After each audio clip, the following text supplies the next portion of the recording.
মই বহুত আগতীয়াকৈ নিৰ্বাচনী প্ৰচাৰ কৰিছোঁ। প্ৰায় 1.5 মাহ হ'ল। প্ৰথম অৱস্থাত এটা ভয়ভাৱ আছিল, বহুত প্ৰত্যাহ্বান আছিল, বহু ধৰণৰ কথা আছিল, বহু ধৰণৰ বিতৰ্ক আছিল। কিন্তু এতিয়া এনেকুৱা এটা পৰ্যায় গৈ পাইছে যে নিশ্চিত জয়লাভ কৰিম, প্ৰায় লাখৰ ব্যৱধানত জয়লাভ কৰিম। আৰু এইটো আপোনালোকে ফলাফলৰ দিনা গমো পাব। কাৰণ ফণীভূষণ চৌধুৰী ডাঙৰীয়াই মঞ্চই যিখন টোপনি মাৰা নাটক কৰি আছে, এইখন তেওঁ নাটকহে হয়, ভাওনা হয়। মানে ৰাইজে যাতে বুজক যে মোক ভোট দিলে, মানে তেখেতৰ কথা কৈছোঁ, মই এনেকৈ টোপনি মাৰি মোক ভোট নিদিব। গতিকে টানি চোচৰাই লৈ ফুৰিছে, আৰু সেইটোত মই সুবিধা ল'ব লাগে, মই সেইটোত সুবিধা ল'ম, সেইটোৱে। যদি বেলেগ প্ৰাৰ্থী হ'লে কষ্ট হ'ল হয়, হয়তো মই পৰাজয়ী হ'ল হয়, কিন্তু ফণীভূষণ চৌধুৰী একচেপ্ট নকৰে বৰপেটাবাসী ৰাইজে। এতিয়ালৈ 3খন মঞ্চত টোপনি মাৰিছে। মই প্ৰথমে ভাবিছোঁ ভাগৰুৱা মানুহ, বয়স হৈছে, হয়তো টোপনি মাৰিছে, কিন্তু নহয়, এইটো সম্পূৰ্ণ ড্ৰামা এখন কৰি আছে, আৰু সেই ড্ৰামাখনৰ সুযোগটো মই লৈছোঁ। কিন্তু তেওঁ মোৰ প্ৰশ্নৰ উত্তৰ দিয়ে নিদিয়ে এইটো বেলেগ কথা, কিন্তু তেওঁতো নিজে কয় দুলুৱা মেনে মূলত খোজ কাঢ়ক। আজিলৈতো পলাই আছে, আজিলৈতো তেওঁ মোক দেখা দিয়া নাই। মোৰ নাম শুনিলে খং উঠে, মোৰ নাম শুনিলে পলায়। আৰু আক্ৰমণৰ লক্ষ্য হ'ব লাগে কংগ্ৰেছ বা বিজেপি বা অগপ, গোটেইকেইটা দলৰ আক্ৰমণৰ লক্ষ্য দুলুৱা মেন। তাতে বুজিব। আৰু এটা কথা কি, যিখন মই মনোনয়ন পত্ৰ দিয়াৰ দিনা যিখন আমাৰ ৰেলী হ'ল, একেদিনাতো প্ৰধানমন্ত্ৰী ডাঙৰীয়া ইয়াত ৰেলী কৰিছিলে বৰপেটা লোকসভাৰ নলবাৰীত। প্ৰধানমন্ত্ৰী ডাঙৰীয়াৰ যিটো ফেচবুক ছ'চিয়েল মিডিয়া পেজ, 15 লাখে চাইছে, দুলুৱা মেনটো 20 লাখে চাইছে। ফলাফলটো ইয়াত ওলাই গ'ল এক প্ৰকাৰ। সেইটোক লৈ বিজেপি কৰ্মীবিলাক হতাশ হৈছে, অগপৰ কৰ্মী হতাশ হৈছে, যাৰ কাৰণে মোৰ নাম শুনিলে তেখেতসকলৰ খং উঠে। আৰু ইয়াতেতো জিকিবতো 20 লাখ ভোট নালাগে। মই যদি ধৰোঁ 0.5% ভোট বৰপেটা লোকসভাৰ হয়, আধাৰটো বেছিয়ে হ'ব, ইমান ভোট নালাগে। মোৰ ইয়াৰ পৰা 5 লাখহে লাগে মাত্ৰ, 5 লাখতে শেষ আহি মাৰিব। পইচা দি ৰেলী আনি, গাড়ী ভাড়া কৰি আনি মানুহবিলাকক হাৰাশাস্তি কৰাতকৈ মই সেইটো পক্ষ পাই। মোৰ ডাঙৰ ৰেলীও নাই, মোৰ ডাঙৰ সভাও নাই, মোৰ হেলিকপ্টাৰো নাই, মোৰ কোনো ষ্টাৰ কেম্পানেৰো নাই। মই ৰাইজৰ মাজত যাৰ বাবে সোমাই গৈছোঁ। আপোনালোকে কোনোবা নিৰ্দলীয় বেলেগ পাৰ্টীৰ কিবা ইণ্টাৰভিউ লৈছে নেকি আজিলৈ? মইতো লোৱা দেখা নাই। এতিয়া দুলুৱা মেনৰ পিছত কিয় দৌৰি আছে আপোনালোকে? দুলুৱা মেনৰ পিছত যে ঘূৰি আছে, কিবা এটা আমি কৰিলে যে আপোনালোকে আহি লয়, কিবা এটা আপোনালোকেও নিশ্চয় পাইছে। 6গৰাকী নিৰ্দলীয় প্ৰাৰ্থী আছে, আকৌ মুছলিম ভোট বিভাজন কৰিব কাৰণে 6গৰাকী খাৰা কৰাইছে বিজেপিয়ে। 200, 500 এইবিলাক পাব। বহুত কেইগৰাকী মোক যোগাযোগ কৰিছে যে আমি উইড্ৰ কৰিম, আপুনি আমাক সহায় কৰক। মই নহয়, তোমালোকে খেলা, অভিজ্ঞতা হ'ব বুলি কৈছোঁ। মই 200, 500 ভোট নষ্ট কৰা এইটো মই খাতিৰেই নকৰোঁ বুলি কৈছোঁ। 100% আপোনালোক ফলাফলৰ দিনা। মই প্ৰথম অৱস্থাত ভয় খাইছিলোঁ। মই আগতে আপুনি মোৰ বাইটবিলাক চাব, মই কৈছিলোঁ যে ফণীভূষণ আৰু মোৰ মাজতে হ'ব, কিন্তু কোন জয়লাভ কৰিব মই নাজানো, ব্যৱধানটো কম হ'ব। কিন্তু আজি মই কৈছোঁ লাখৰ ওপৰত মই জয়লাভত কৰিম।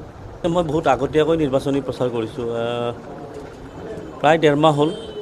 প্ৰথম অৱস্থাত এটা ভয়ভাৱ আছিল, বহুত প্ৰত্যাহ্বান আছিল, বহু ধৰণৰ কথা আছিল, বহু ধৰণৰ বিতৰ্ক আছিল। কিন্তু এতিয়া এনেকুৱা এটা পৰ্যায় গৈ পাইছে যে নিশ্চিত জয়লাভ কৰিম, প্ৰায় লাখৰ ব্যৱধানত জয়লাভ কৰিম। আৰু এইটো আপোনালোকে ফলাফলৰ দিনা গমো পাব। কাৰণ ফণীভূষণ চৌধুৰী ডাঙৰীয়াই মঞ্চই যিখন টোপনি মাৰা নাটক কৰি আছে, এইখন তেওঁ নাটকহে হয়, ভাওনা হয়। মানে ৰাইজে যাতে বুজক যে মোক ভোট দিলে, মানে তেখেতৰ কথা কৈছোঁ, মই এনেকৈ টোপনি মাৰি মোক ভোট নিদিব। গতিকে টানি চোচৰাই লৈ ফুৰিছে, আৰু সেইটোত মই সুবিধা ল'ব লাগে, মই সেইটোত সুবিধা ল'ম, সেইটোৱে। যদি বেলেগ প্ৰাৰ্থী হ'লে কষ্ট হ'ল হয়, হয়তো মই পৰাজয়ী হ'ল হয়, কিন্তু ফণীভূষণ চৌধুৰী একচেপ্ট নকৰে বৰপেটাবাসী ৰাইজে। এতিয়ালৈ 3খন মঞ্চত টোপনি মাৰিছে। মই প্ৰথমে ভাবিছোঁ ভাগৰুৱা মানুহ, বয়স হৈছে, হয়তো টোপনি মাৰিছে, কিন্তু নহয়, এইটো সম্পূৰ্ণ ড্ৰামা এখন কৰি আছে, আৰু সেই ড্ৰামাখনৰ সুযোগটো মই লৈছোঁ। কিন্তু তেওঁ মোৰ প্ৰশ্নৰ উত্তৰ দিয়ে নিদিয়ে এইটো বেলেগ কথা, কিন্তু তেওঁতো নিজে কয় দুলুৱা মেনে মূলত খোজ কাঢ়ক। আজিলৈতো পলাই আছে, আজিলৈতো তেওঁ মোক দেখা দিয়া নাই। মোৰ নাম শুনিলে খং উঠে, মোৰ নাম শুনিলে পলায়। আৰু আক্ৰমণৰ লক্ষ্য হ'ব লাগে কংগ্ৰেছ বা বিজেপি বা অগপ, গোটেইকেইটা দলৰ আক্ৰমণৰ লক্ষ্য দুলুৱা মেন। তাতে বুজিব। আৰু এটা কথা কি, যিখন মই মনোনয়ন পত্ৰ দিয়াৰ দিনা যিখন আমাৰ ৰেলী হ'ল, একেদিনাতো প্ৰধানমন্ত্ৰী ডাঙৰীয়া ইয়াত ৰেলী কৰিছিলে বৰপেটা লোকসভাৰ নলবাৰীত। প্ৰধানমন্ত্ৰী ডাঙৰীয়াৰ যিটো ফেচবুক ছ'চিয়েল মিডিয়া পেজ, 15 লাখে চাইছে, দুলুৱা মেনটো 20 লাখে চাইছে। ফলাফলটো ইয়াত ওলাই গ'ল এক প্ৰকাৰ।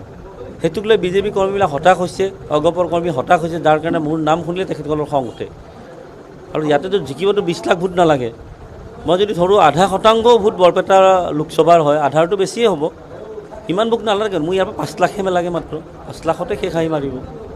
পইচা দি ৰেলী আনি, গাড়ী ভাড়া কৰি আনি মানুহবিলাকক হাৰাশাস্তি কৰাতকৈ মই সেইটো পক্ষ পাই। মোৰ ডাঙৰ ৰেলীও নাই, মোৰ ডাঙৰ সভাও নাই, মোৰ হেলিকপ্টাৰো নাই, মোৰ কোনো ষ্টাৰ কেম্পানেৰো নাই। মই ৰাইজৰ মাজত যাৰ বাবে সোমাই গৈছোঁ। আপোনালোকে কোনোবা নিৰ্দলীয় বেলেগ পাৰ্টীৰ কিবা ইণ্টাৰভিউ লৈছে নেকি আজিলৈ? মইতো লোৱা দেখা নাই। এতিয়া দুলুৱা মেনৰ পিছত কিয় দৌৰি আছে আপোনালোকে? ডেভেলপমেণ্টৰ পিছত যে ঘূৰি আছে কিবা এটা আমি কৰিলে যে আপোনালোকে আহি লয় কিবা এটা আপোনালোকেও নিশ্চয় পাইছে 6গৰাকী নিৰ্দলীয় প্ৰাৰ্থী আছে আকৌ মুছলিম ভোট বিভাজন কৰিব কাৰণে 6গৰাকী খাৰা কৰাইছে বিজেপি 200-500 এইবিলাক পাব বহুত কেইগৰাকী মোক যোগাযোগ কৰিছে যে আমি উইড্ৰ কৰিম আপুনি আমাক সহায় কৰক মই কৈছোঁ তোমালোকে খেলা অভিজ্ঞতা হ'ব বুলি কৈছোঁ মই 200-500 ভোট নষ্ট কৰাই তোমাক খাতিৰে নকৰোঁ বুলি কৈছোঁ 100% আপোনালোক ফলাফলৰ দিনা মই প্ৰথম অৱস্থাত ভয় খাইছিলোঁ মই আগতে আপুনি মোৰ বাইকবিলাক চাব মই কৈছিলোঁ যে ফণীভূষণ আৰু মোৰ মাজতে হ'ব কিন্তু কোন জয়লাভ কৰিব মই নাজানো ব্যৱধানটো কম হ'ব কিন্তু আজি মই কৈছোঁ লাখৰ ওপৰত মই জয়লাভত কৰিম